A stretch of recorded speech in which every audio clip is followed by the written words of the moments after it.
یا اب ہم کھانا کھانے کی دعائیں آپ کے سامنے ذکر ہے، کھانا کھانے اور دودھ پینے کی دعا آپ کے سامنے ذکر کریں گے۔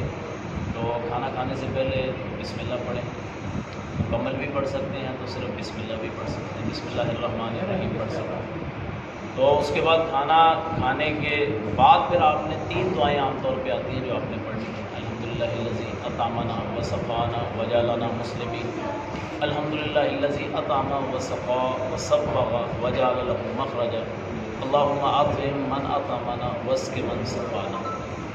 اچھا، اگر آپ دودھ پی رہے ہیں یا کسی نے آپ کو بلایا ہے تو اس کے لیے پھر بھی دعا کر دیں، اس کے لیے بھی دعا کر دیں، اللہم بارک لہم فیما رزقتہم، اللہم بارک لہم فیما آتیتہم۔ یہ دعا پڑھ سکتے ہیں کہ اللہ ان کے لیے برکتیں دے۔ دودھ پینے کے لیے دودھ میں بھی پہلے بسم اللہ پڑھیں گے، پھر اللہم بارک لنا فیہ وزدنا منہ، یہ دعا پڑھیں گے۔